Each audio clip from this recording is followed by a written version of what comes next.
नमस्कार। आज हम बात करेंगे ग्लोबलाइजेशन की। मतलब ये समझने की कोशिश करेंगे कि हमारी दुनिया एक दूसरे से इतनी जुड़ी हुई कैसे है। ये कहानी है वैश्वीकरण की। ग्लोबलाइजेशन का नाम सुनते ही क्या ख्याल आता है? शायद इंटरनेट, बड़े बड़े कंटेनर शिप्स, राइट? पर क्या हो अगर मैं कहूं कि ये कहानी सदियों पुरानी है? जी हां, डिजिटल एज से भी बहुत बहुत पहले की। तो चलिए आज इस कमाल के सफर पर निकलते हैं और पता लगाते हैं कि हमारी एक कनेक्टेड वर्ल्ड आखिर बनी कैसे। तो सबसे पहले चलिए थोड़ा पीछे चलते हैं, बहुत पीछे। जरा सोचिए, हजारों साल पहले भी लोग एक जगह टिक कर नहीं बैठते थे। ट्रैवलर्स, ट्रेडर्स, पिलग्रिम्स, ये सब लोग बहुत लंबी लंबी दूरियां तय करते थे। और पता है, वो अपने साथ सिर्फ सामान ही नहीं ले जाते थे, बल्कि नए नए आइडियाज, कल्चर और हाँ, दुर्भाग्य से बीमारियां भी ले जाते थे। अगर सबूत की बात करें तो 3000 बीसीई, यानी आज से लगभग 5000 साल पहले जो इंडस वैली सिविलाइजेशन थी, वो आज के वेस्ट एशिया के साथ व्यापार करती थी। सोचिए उस जमाने में, तो कह सकते हैं कि हमारी इंटरकनेक्टेड वर्ल्ड की नींव तो वहीं पड़ गई की। अब इतिहास को देखें तो दो चीजें हैं जिन्होंने दुनिया को जोड़ने में सबसे बड़ा रोल निभाया है। एक तो ट्रेड रूट्स यानी व्यापार के रास्ते, और दूसरा हमारा खाना। और ट्रेड रूट्स की बात हो तो द सिल्क रोड्स का नाम तो आता ही है। ये सिर्फ एक सड़क नहीं थी, ये तो समझ लीजिए हजारों साल तक दुनिया की धमनियों की तरह थी, एक लाइफलाइन।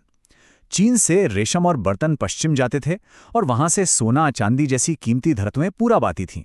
पर इससे भी जरूरी बात यह है कि यह सिर्फ चीजों का लेन देन नहीं था। इन्हीं रास्तों से क्रिश्चियनिटी, इस्लाम और बुद्धिज्म जैसे बड़े बड़े धर्म और विचार पूरी दुनिया में फैले। अच्छा, अब खाने की बात करते हैं। कभी सोचा है कि हमारी प्लेट में जो खाना है उसकी भी एक ग्लोबल हिस्ट्री हो सकती है? और यकीन मानिए, ये कहानियां अक्सर बहुत सरप्राइजिंग होती हैं। एक बहुत ही क्लासिक एग्जाम्पल लेते हैं, स्पगेटी का। सब जानते हैं कि ये इटली की पहचान है, राइट? पर माना जाता है कि इसका आइडिया यानी नूडल्स चीन से सिल्क रोड के रास्ते ही पश्चिम तक पहुंचा था और वहां जाकर ये स्पगेटी बन गया। है ना कमाल की बात? ये दिखाता है कि कैसे खाना भी ट्रैवल करता है और नई जगहों पर जाकर एक नया रूप ले लेता है। और फिर हुआ एक बहुत बड़ा टर्निंग पॉइंट, कोलंबस का अमेरिका पहुंचना। इसके बाद तो दुनिया जैसे हमेशा के लिए बदल गई। आलू, मक्का, टमाटर, ये सब चीजें जो असल में अमेरिका की थीं, वो यूरोप और एशिया पहुंची और इन्होंने वहां लोगों के खाने पीने का तरीका ही रेवोल्यूशनाइज कर दिया। लेकिन इस कहानी का एक दुखद पहलू भी था। जैसे कि 1840s में आयरलैंड में जो हुआ, वहां के गरीब लोग आलू पर इतना ज्यादा डिपेंड हो गए थे कि जब आलू की फसल खराब हुई तो करीब करीब 10 लाख लोग भुखमरी से मर गए। ये दिखाता है कि एक फसल पर इतनी निर्भरता कितनी खतरनाक हो सकती है। अब कहानी 16वीं सदी में एक नया और थोड़ा अंधेरा मोड़ लेती है। दुनिया और करीब तो आई, लेकिन इस बार ये जुड़ाव यूरोपियन कॉन्क्वेस्ट यानी विजय और बीमारियों के थ्रू हुआ। यहां एक चौंकाने वाली बात सामने आती है। स्पेन के जो कॉन्करर्स थे, उनका सबसे पावरफुल हथियार उनकी बंदूकें या तलवारें नहीं थी, वो था चेचक का वायरस। हुआ ये कि अमेरिका लाखों सालों से बाकी दुनिया से कटा हुआ था, तो वहां के ओरिजिनल इनहैबिटेंट्स यानी मूल निवासियों के पास यूरोप से आई इन बीमारियों से लड़ने की कोई इम्यूनिटी ही नहीं थी। और इसका नतीजा बहुत ही भयानक था। कुछ इलाकों में तो स्मॉलपॉक्स ने 90% तक आबादी को खत्म कर दिया। 90%! इसने यूरोप के लोगों के लिए वहां जीत हासिल करना बहुत आसान बना दिया। और उस समय की मानसिकता कैसी थी, इसका अंदाजा आप इस बात से लगा सकते हैं। मैसाचुसेट्स बे कॉलोनी के पहले गवर्नर थे जॉन विंथ्रॉप। उन्होंने 1634 में लिखा कि ये बीमारियां तो भगवान का दिया हुआ एक तोहफा है, क्योंकि इनसे जमीन खाली हो गई और अब उस पर हमारा हक है। सोचिए जरा। चलिए अब थोड़ा और आगे बढ़ते हैं, 19वीं सदी में।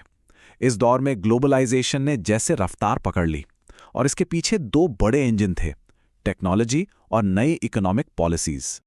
इकोनॉमिस्ट कहते हैं कि इस दौर में दुनिया में 3 तरह के फ्लोज या प्रवाह देखने को मिले। पहला था व्यापार का प्रवाह, मतलब गेहूं, कपास जैसी चीजें समंदर पार जा रही थीं। दूसरा था मेहनत का प्रवाह, लोग काम की तलाश में माइग्रेट कर रहे थे। और तीसरा था पूंजी का प्रवाह, यानी पैसा जो दूर दूर के देशों में इन्वेस्ट किया जा रहा था। और ये सब क्यों हो रहा था? क्योंकि इंडस्ट्रियल रेवोल्यूशन की वजह से मांग बहुत बढ़ गई थी। और फिर रेलवे, स्टीम शिप्स और रेफ्रिजरेटेड शिप्स जैसी टेक्नोलॉजी ने सब कुछ बदल दिया। नतीजा 1820 से 1914 के बीच दुनिया का ट्रेड 25 से 40 गुना बढ़ गया। अनबिलीवेबल। लेकिन जैसा कि हमने पहले भी देखा, इस कहानी का हमेशा एक स्याह पक्ष रहा है। ये जो नई ग्लोबल इकोनॉमी बन रही थी, ये सबके लिए अच्छी नहीं थी। इसकी नींव कॉलोनियल एक्सप्लॉयटेशन यानी औपनिवेशिक शोषण पर रखी गई थी। इसका एक बड़ा उदाहरण है 1885 का बर्लिन कॉन्फ्रेंस। यहाँ यूरोप की बड़ी बड़ी ताकतों ने मिलकर लिटरली एक मेज पर नक्शा रखकर रूलर से लकीरें खींचकर पूरे अफ्रीका को आपस में बांट लिया। उन्हें इस बात से कोई फर्क नहीं पड़ा कि वहाँ कौन लोग रहते हैं, उनका समाज कैसा है। इस स्क्रैम्बल फॉर अफ्रीका ने उस महाद्वीप को वर्ल्ड इकोनॉमी का हिस्सा तो बनाया, लेकिन बहुत ही ज्यादा अनफेयर शर्तों पर। और फिर एक और तबाही आई। रेंडरपेस्ट नाम की एक मवेशियों की बीमारी अफ्रीका पहुंची और उसने वहां के 90% जानवरों को मार डाला। अब सोचिए, जिन समाजों की पूरी इकोनॉमी जानवरों पर टिकी थी, उनका क्या हुआ होगा? उनकी तो कमर ही टूट गई। और इसके बाद उनके पास कॉलोनियल मास्टर्स के लिए मजदूरी करने के अलावा कोई चारा नहीं बचा। ये वो दौर भी था जब इंडेंचर्ड लेबर का सिस्टम शुरू हुआ। भारत और चीन से लाखों लोगों को प्लांटेशन और माइंस में काम करने के लिए दूर दूर भेजा गया। उनके कॉन्ट्रैक्ट इतने ज्यादा खराब और शोषण से भरे होते थे कि इसे एक नई तरह की गुलामी या a new system of slavery कहा गया। ये सिस्टम 1921 में जाकर खत्म हुआ। तो 19वीं सदी में दुनिया एक दूसरे से बहुत गहराई से जुड़ चुकी थी। लेकिन ये जो इंटरकनेक्टेड वर्ल्ड था, इसका अंत बहुत ही भयानक होने वाला था। और वो अंत था पहला विश्व युद्ध। वर्ल्ड वॉर 1 ने सिर्फ करोड़ों जानें नहीं ली, बल्कि इसने उस पूरे ग्लोबल इकोनॉमिक सिस्टम को चकनाचूर कर दिया जिसे बनाने में लगभग एक सदी लगी थी। और इसी के साथ दुनिया की इकोनॉमिक पावर ब्रिटेन से शिफ्ट होकर यूनाइटेड स्टेट्स के पास चली गई।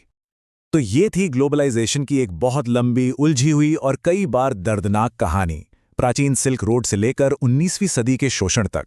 इसे जानने के बाद एक बड़ा सवाल मन में आता है, क्या आज की हमारी हाईटेक सुपर कनेक्टेड दुनिया ने अपनी हिस्ट्री की इन गलतियों से कोई सबक सीखा है?